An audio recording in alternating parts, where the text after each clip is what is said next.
started with a lecture on the cerebrum. Cerebrum is the largest part of the brain. It consists of two cerebral hemispheres which lies on right and left side of the brain. And these two cerebral hemispheres are connected by the largest commissure of the brain, which is known as corpus callosum. If we talk about the parts of cerebrum, it divides into four lobes. Number one is frontal lobe, which is just anterior to the central sulcus. Then comes to the parietal lobe, which lies posterior to the central sulcus. Third one is the temporal lobe, which lies inferior to the lateral sulcus. And finally, there is occipital lobe, which lies just behind the parietal lobe. From the evolutionary point of view, cerebrum divides into two parts. Number one is diencephalon, which forms the core or central elements like masses of gray matter, basal nuclei, and lateral ventricles. And second part is telencephalon, which forms the cerebral hemisphere. Because the cerebral hemispheres are developed from the telencephalon and form the largest part of the brain, each hemisphere has a covering of gray matter, which is known as cortex. And we will discuss in detail all the structures in this lecture.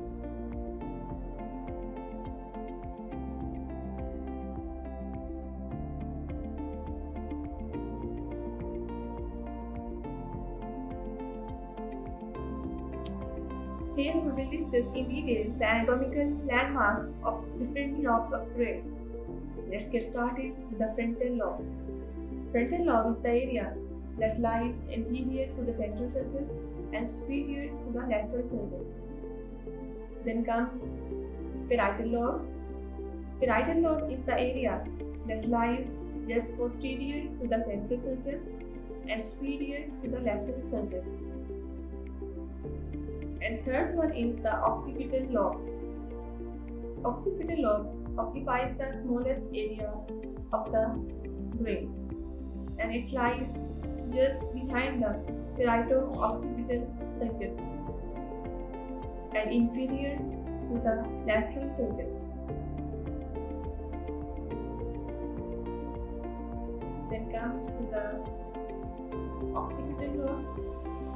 Occipital lobe is the area that is inferior to the lateral sulcus. Each of these lobes of brain have functional significance according to their specificity. This is the diagrammatical representation of frontal, parietal, temporal, and occipital lobe, and we will discuss the significance of each of these lobes in the coming slides.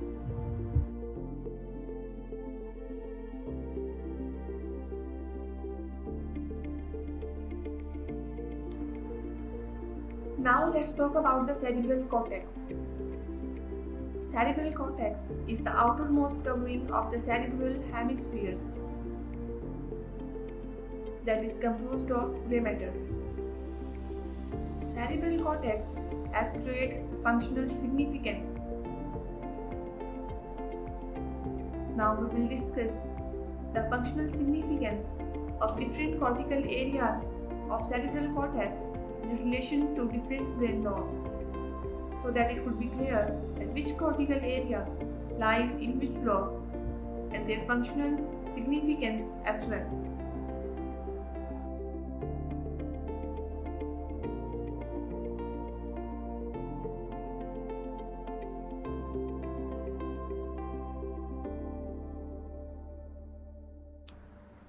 Now we will discuss the different cortical regions of brain in relation to different lobes.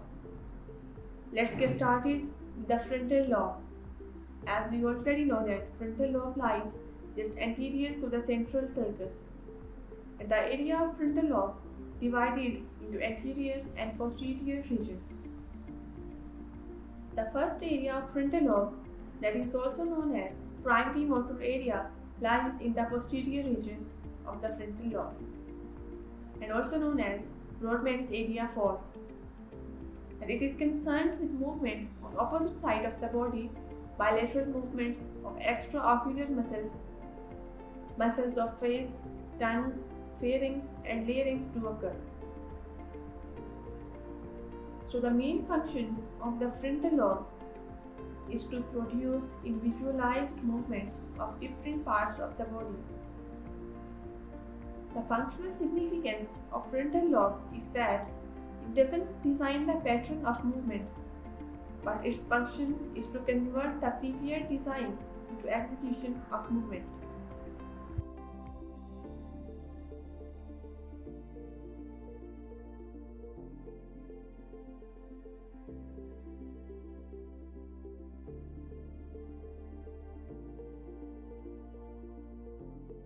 Now comes to the premotor area.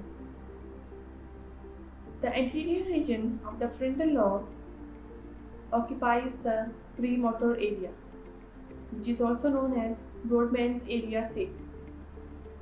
The function of premotor area is to store information as a result of past experiences and involve particularly in postural movement. Third one is the Broca's area, also known as motor speech area or Brodmann's area 44 or 45, and it just lies inferior frontal gyrus of frontal lobe. Then there comes the diagrammatical representation of different brain lobes.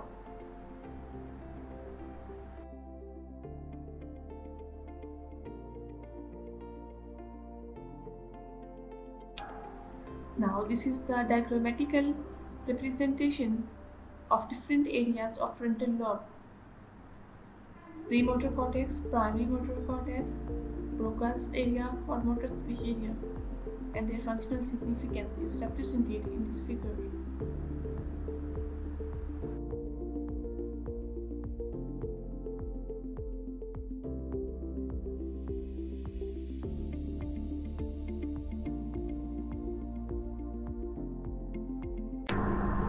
As we have discussed the different cortical areas of frontal lobe and their functional significance as well, now comes to the second area of the brain that is known as parietal lobe.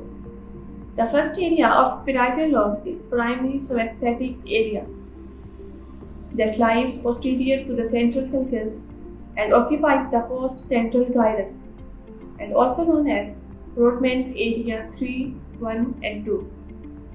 The primary function of this area is to receive the sensory information from a large number of afferent fibers from muscle spindles, tendons, and joint receptors.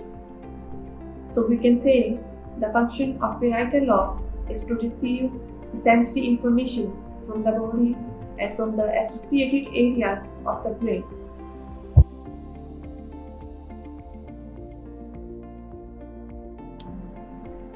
Now comes to the second area of the parietal lobe, which is known as sympathetic association area. This area, also known as Brodmann's area 5 and 7. The functional significance of this area is to recognize objects placed in hands without the help of vision. So basically this part of the brain is involved in stereognosis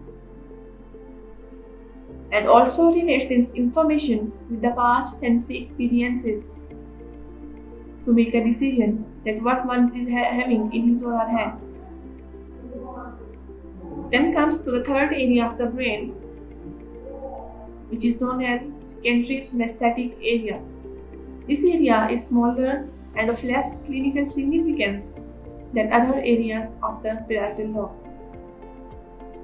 Here is the figurative description of the parietal lobe and different cortical area. As parietal lobe is having Brodmann's area 1, 2 and 3 and located in the post-central gyrus and represented here in red arrows. And number 2 is the parietal association cortex located just posterior to the parietal or somatosensory cortex. is represented in the diagram by the second small f. So this is all about the parietal lobe.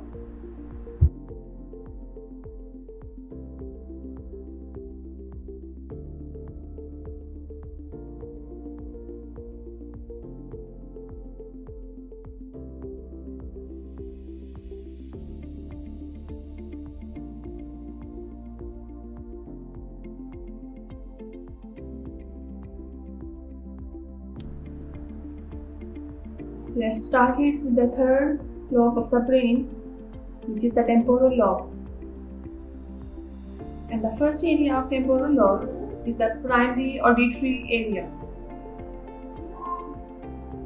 The primary auditory area, also known as Brodmann's area 41 and 42, and it is concerned with the reception of sounds. A unilateral lesion of primary auditory area causes partial deafness in both ears and greater loss being in the contralateral ear.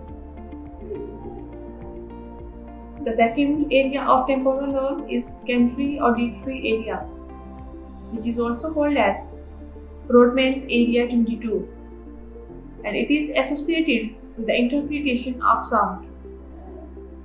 And third area is known as Wernicke's area, and this is the sensory speech area that allows someone to perceive the written and spoken language and make a sense of it.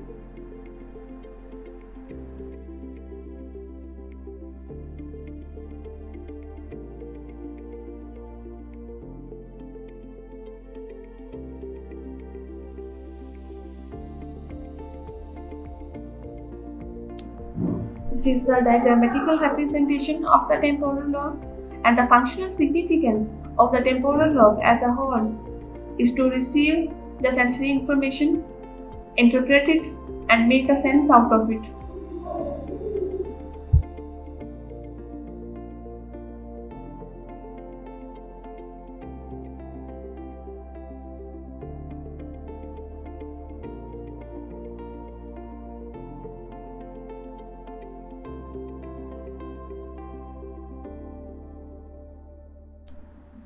Now we will discuss the fourth and last lobe of the brain, which is the occipital lobe.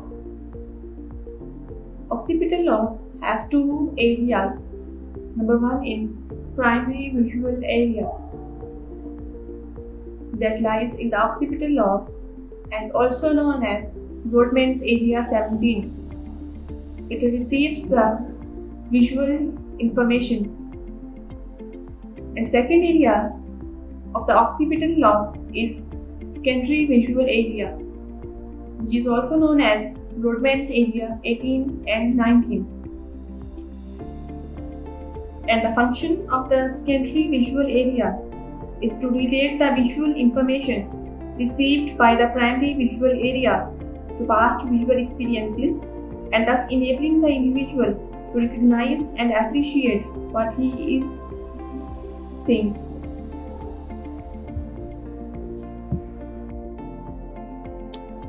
The functional significance of the secondary visual area is to relate the visual information received by the primary visual area or area 17 to the past visual experiences, and thus enabling the individual to recognize and appreciate what he or she is seeing. Now here I'll sum up all the information regarding different brain lobes and their functional significance. So starting with the frontal lobe, the overall function of frontal lobe is to receive information, process that information, generate a motor plan, and finally execute that motor plan. Then second is parietal lobe. The overall function of parietal lobe is to receive the sensory information from all over the body and other associated areas of the brain. So it is the sensory relaying station. Then there is occipital lobe that is concerned with sense of vision. Then finally comes temporal lobe that is concerned with auditory information. And behind the occipital lobe there is a cerebellum, and the overall function of cerebellum is to balance and coordinate the body movement.